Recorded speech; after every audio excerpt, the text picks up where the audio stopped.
नमस्कार।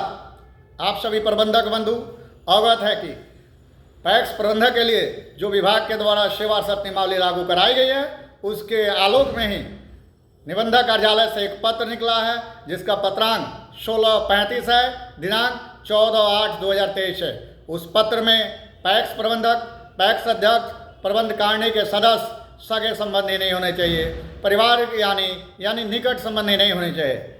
इस संदर्भ में सभी जिलों से डीसीओ कार्यालय से पत्र निर्गत हो रहा है।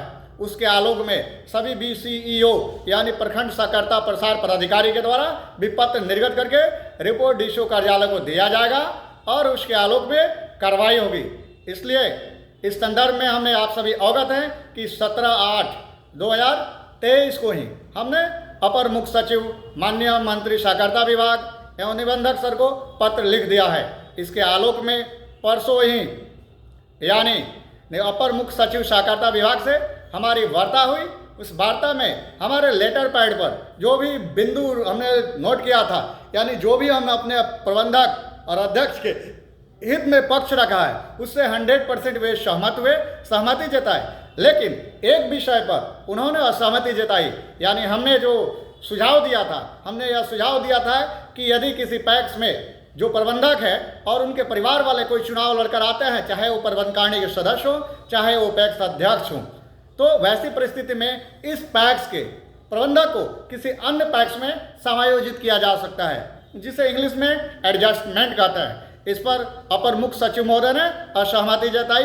बाकी सारे बिंदुओं पर सहमति जताते हुए उन्होंने इसके संदर्भ में निबंधक श्री राजेश मीणा सर को विमर्श के लिए हमारे लेटर पैड पर लिखकर बढ़वा दिया है, जिसकी जिराक्स यानी फोटोकॉपी ग्रुप के माध्यम से आप सभी देख सकते हैं कि जो उनके द्वारा विमर्श के लिए लिखा गया है, उस लेटर को मैंने ग्रुप में डाल दिया है ताकि आप लोग पढ़कर संतुष्ट हो सकें। एक बात आप लोग से निवेदन पूर्वक हम कहना चाहते हैं कि आज तक मैंने जो भी बातें कहा है वह 100% करके दिया है, और आज भी पूरे आत्मविश्वास के साथ आप लोगों से हम कहना चाहते हैं कि आज भी जो चीज़ मैं कह रहा हूँ करने के लिए उसे 100% प्रयास करूँगा कर देने के लिए।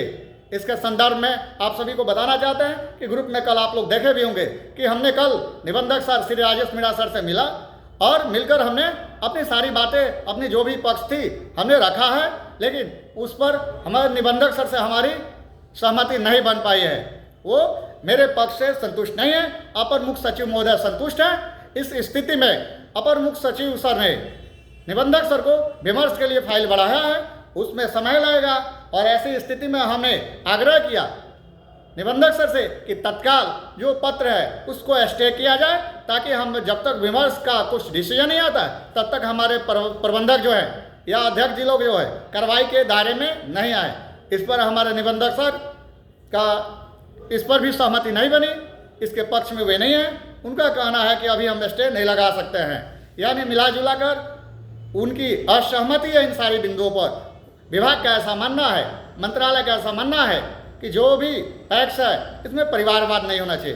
बिल्कुल मैं भी कह रहा हूँ परिवारवाद नहीं होनी चाहिए, लेकिन इसका एक समाधान होना चाहिए। परिवारवाद कैसे नहीं होगा, इसके लिए हमने समायोजन शब्द का उपयोग किया था, लेकिन इस पर विभाग की सहमति नहीं बन पा रही है। ऐसी स्थिति में हमने निर्णय लिया है कि माननीय उच्च न्यायालय पटना में एक रिट दायर करना है, जिसके संदर्भ में शीघ्र ही हम रिट दायर करने जा रहे हैं। लेकिन आप सभी को हम बताना चाहते हैं कि जब तक बिहार के किसी भी एक पैक्स प्रबंधक पर कार्रवाई नहीं होगी, तब तक माननीय उच्च न्यायालय पटना में हम लोग रिट दायर करने के हकदार नहीं बन पाएंगे, यानी वो नियमानुकूल नहीं होगा। किसी एक प्रबंधक पर भी पूरे बिहार के किसी भी जिले के, किसी भी प्रखंड के, किसी भी पैक्स के एक भी प्रबंधक पर कार्रवाई होती है, तब जाकर वह रिट दायर हो सकेगा। ऐसी स्थिति में आप लोग को हम बताना चाहते हैं कि जो पत्र है उसमें यह स्पष्ट किया गया है कि दोनों में से किसी एक को त्याग पत्र देना है। यदि त्याग पत्र नहीं देते हैं तो ऐसी स्थिति में प्रबंध कारिणी पर कार्रवाई सुनिश्चित होगी।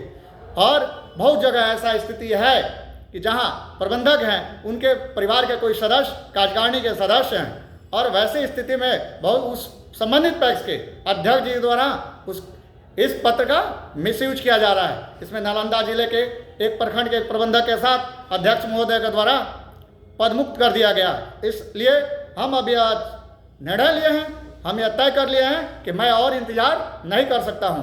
यदि किसी प्रबंधक पर कार्रवाई के लिए मैं इंतजार करूंगा तब तो बहुत सारे हमारे प्रबंधक को पदमुक्त किया जा चुका रहेगा। इसलिए हमने निर्णय लिया है कि क्यों न पहले हम पे कार्रवाई हो, और हम पे जब कार्रवाई हो जाए उस पत्र के आलोक में हम माननीय उच्च न्यायालय में पटना में रिट दायर करें। और निश्चित तौर पे आप लोग को बताना चाहते हैं कि हम पर जैसे ही कार्रवाई हो रही है, हम प्रयास कर रहे हैं 4 से 5 दिन में जब हम पे कार्रवाई हो जा रही है उसके बाद उस पत्र के आलोक में हम माननीय उच्च न्यायालय पटना में रिट दायर करेंगे। आप लोग आश्वस्त रहिए और हाथ जोड़कर निवेदन है कि कहीं घबराने की जरूरत नहीं है, आप लोग धैर्य बनाएं।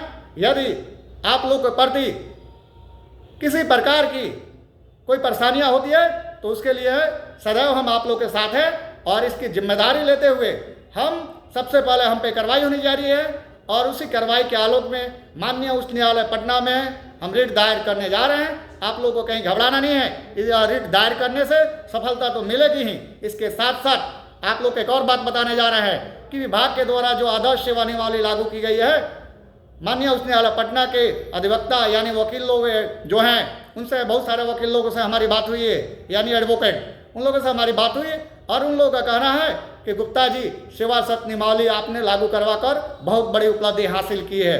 यानी इस सेवा सत्य नियमावली के आलोक में निकट भविष्य में यानी 1 से 2 साल के बाद आप हाईकोर्ट में जाकर विभाग से वेतन लेने के हकदार हो गए।